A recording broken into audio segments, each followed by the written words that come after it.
إن الحمد لله والصلاة والسلام على من لا نبي بعده. أما بعد فأعوذ بالله من الشيطان الرجيم. بسم الله الرحمن الرحيم. وعد الله الذين آمنوا منكم وعملوا الصالحات لا يستخلفنهم في الأرض إلى آخر الآية. وقال تعالى: يا أيها الذين آمنوا لا تتخذوا اليهود والنصارى أولياء بعضهم أولياء بعض. وقال رسول الله صلى الله عليه وسلم: الكفر ملة واحدة أو كما قال عليه الصلاة والسلام. ঐতিহ্যবাহী জামিয়া আহমদিয়া আরাবিয়া খুদ্দামুত তলাবা কর্তৃক আয়োজিত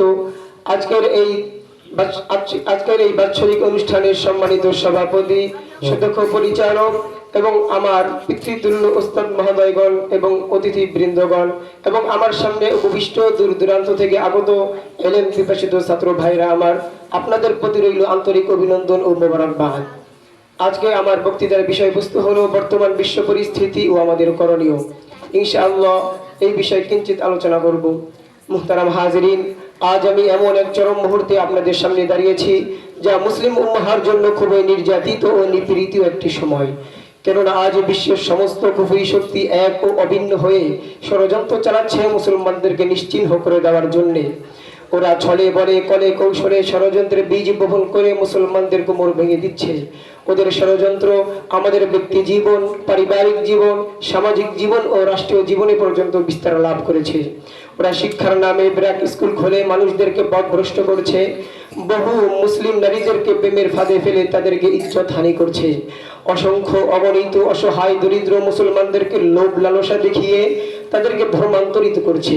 প্রায় 95% মিডিয়া তাদের দখলে রয়েছে।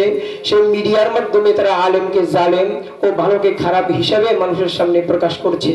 সুপ্রিম কোর্ট থেকে জাতিসংঘ পর্যন্ত তাদের ক্ষমতা প্রয়োগ করে মুসলমানদেরকে পশ্চাৎগামী করে বিধর্মীদেরকে অগ্রগামী করছে। তাই তো আজ যেদিকে লক্ষ্য করি দেখতে পাই মুসলমানদের রক্ত দিয়ে হোলি খেলা হচ্ছে, আর শুনতে পাই মুসলমানদের আর্তনাদ। আর ফিলিস্তিনের দিকে লক্ষ্য করলে চোখের পানি চলে আসে, কেননা তাদের হাসপাতালগুলোর মধ্যেও আক্রমণ করা হয়েছে, তাদের নারী ও শিশুদের রক্ত পর্যন্ত প্রবাহিত করা হয়েছে। শুধু এখানে শেষ নয়, আজ দেখা যায় কিছু পথভ্রষ্ট লোকেরা সালেহিনদের পোশাক পরিধান করে বিশ্বজুড়ে মুসলমানদের ইসলামকে প্রচার করার অন্যতম একটি মাধ্যম অর্থাৎ দাওয়াত ও তাবলীগের কাজের মধ্যে ফিতনা সৃষ্টি করছে।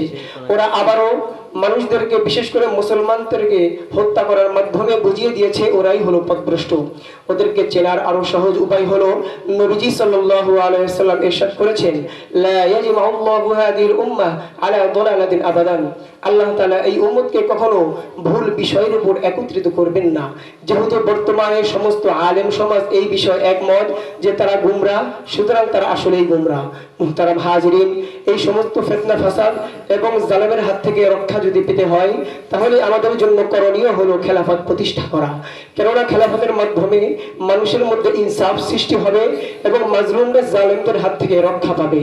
আর আল্লাহ পাক রব্বুল আলামিন বলেছেন, ওয়াদাল্লাহু আল্লাযীনা আমানু মিনকুম ওয়া আমিলুস সালিহাত লা ইস্তাখলিফান্নাহুম ফিল আরদ কামা ইস্তাখলাফাল্লাযীনা মিন ক্বাবলিহিম ওয়া লা ইউমাক্কিনান্না লাহুম দীনাহুম আল্লাযী ইরতাদা লাহুম ওয়া লা ইউবাদদিলান্নাহুম মিন বাদি খাউফিহিম আমনা। তোমাদের মধ্যে যারা ঈমান এনেছে এবং নেক আমল করেছে তাদের সাথে আল্লাহ তাআলা ওয়াদা করেছেন যে তাদেরকে জমিনের খেলাফত দান করবেন এবং তাদেরকে এই সমস্ত যে সমস্ত ভয়ভীতি তাদের রয়েছে সেই সমস্ত ভয়ভীতির বদৌলতে তাদেরকে নিরাপত্তার জিন্দেগি আল্লাহ পাক রব্বুল আলামিন দান করবেন। সুতরাং এখন আমাদের জন্য করণীয় হলো খেলাফত প্রতিষ্ঠা করা। সুতরাং খেলাফত যদি প্রতিষ্ঠা করতে হয় তাহলে আমাদেরকে যেটা করতে হবে, কালিমায় বিশ্বাসী সমস্ত মুসলমানদেরকে কোরআন সুন্নাহর উত্তম রূপে কোরআন সুন্নাহকে অনুসরণ অনুকরণ করতে হবে এবং আমাদের ব্যক্তি জীবন, পারিবারিক জীবন, সামাজিক জীবন ও রাষ্ট্রীয় জীবনে কোরআন সুন্নাহর আদর্শকে গ্রহণ করতে হবে। তাহলে ইনশাআল্লাহ খেলাফত প্রতিষ্ঠা করা সম্ভব হবে। আর যখন খেলাফত প্রতিষ্ঠা হয়ে যাবে তখন ধীরে ধীরে দুনিয়ার বুকে হক প্রকাশ পেতে থাকবে। কুল জাআল হক ওয়া যাহাকাল বাতিল, যখন হক প্রকাশ পাবে তখন বাতিল এমনিতেই দূরীভূত হবে, জুলুম অত্যাচারের অন্ধকার দূর হয়ে সাম্য শান্তি ইনসাফের সূর্য উদিত হবে, বিশ্বজুড়ে শান্তির রাজ কায়েম হবে, দিল্লির লাল কেল্লা আবারও মুসলমানরা শাসন করবে, আমেরিকার ওয়াশিংটনের উপর ইসলামের কালেমার পতাকা উঠবে, বিশ্বজুড়ে বিজয়ের ঝান্ডা মুসলমানদের হাতে আসবে, ইনশাআল্লাহ সুম্মা ইনশাআল্লাহ সমস্ত বাতিল শক্তি মুসলমানদের সামনে মাথা নত করতে বাধ্য হবে। কাজেই যে সমস্ত জালেমের দলেরা তোমরা এখনো মুসলমানদের উপর সীমাহীন জুলুম চালাচ্ছ, তোমাদেরকে বলে দিতে চাই, নিজেদেরকে বড় শক্তিশালী মনে করো না। আল্লাহ তাআলার শক্তির সামনে কোনো শক্তি চলে না, আল্লাহ তাআলার ক্ষমতার উপর কোনো ক্ষমতা চলে না।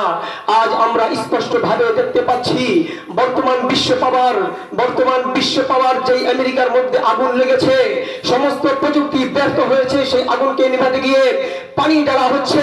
কেমন যেন মনে হয় সেই পানিগুলো আল্লাহ তাআলার আদেশে পেট্রোল হিসেবে ব্যবহৃত হচ্ছে। সুতরাং তোমরা নিজেদেরকে সমাধান করে নাও।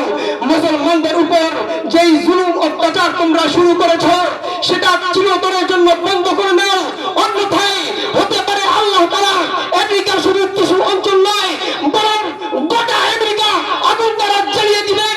নিবারণ ক্ষমতা দুনিয়ার কোনো শক্তির থাকবে না।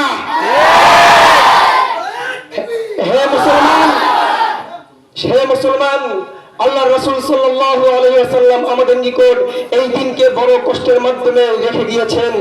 এই দিনকে বর্তমানে কিছু মানুষ চক্রান্তের মাধ্যমে এই দিনকে নষ্ট করবার চেষ্টা করছে। আমাদের দায়িত্ব এবং কর্তব্য হলো এই দিনকে হেফাজত করা। আল্লাহর কসম খেয়ে বলতে পারি, আল্লাহ রাসূল সাল্লাল্লাহু আলাইহি ওয়াসাল্লামের রক্ত থেকে আমাদের রক্ত দামি নয়। আল্লাহ রাসূল সাল্লাল্লাহু আলাইহি ওয়াসাল্লামের পেট মোবারকের থেকে আমাদের পেট দামি নয়, তার দাঁত মোবারকের থেকে আমাদের দাঁত দামি নয়। তিনি যদি দিনকে হেফাজত করতে গিয়ে রক্ত ঝরাতে পারেন, দাঁত মোবারক শহীদ করতে পারেন, পেটের মধ্যে পাথর বাঁধতে পারেন, তাহলে আমরা তার উম্মত হিসেবে, সাচ্চা উম্মত হিসেবে আমাদের দায়িত্ব এবং কর্তব্য হলো দিনকে হেফাজত করতে গিয়ে যদি সময়ের প্রয়োজন হয় সময় দিয়ে, অর্থের প্রয়োজন হলে অর্থ দিয়ে, রক্তের প্রয়োজন হলে রক্ত দিয়ে, গরদান দিতে হলে গরদান দিয়ে, গোটা জাহানের মালিক একমাত্র আল্লাহ তাআলাকে রাজি খুশি করবার জন্য যদি আপনার আমার জান কোরবান করে দিতে হয়, সেটা দেওয়ার জন্য আমরা সকলে প্রস্তুত থাকবো ইনশাআল্লাহ। সর্বশেষ কবির ভাষায় বলে দিতে চাই, বাজিছে ধামামা বাদরে আমামা, শির উঁচু করি মুসলমান, দাওয়াত এসেছে নয়া জমানার ভাঙ্গা কিল্লায় উড়ে নিশান। মুখেতে কলেমা, হাতে তলোয়ার, বুকে ইসলামী জোট দুর্বার, হৃদয়ে লইয়া এশক আল্লাহর চল আগে চল বাজে বিশান। ভয় নাই মোদের গলায় তাবিজ, বুকে বাঁধা আছে পাক কোরআন, নহে মোদের জীবন ভোগ বিলাসের, শাহাদাতে ছিল কাম্য মোদের, ভিখারির বেশে খলিফা যাদের, শাসন করিল আধা জাহান। নাসরুম মিনাল্লাহি ওয়া ফাতহুন করিব ওয়া বাশশিরিল মুমিনিন। মাশাআল্লাহ।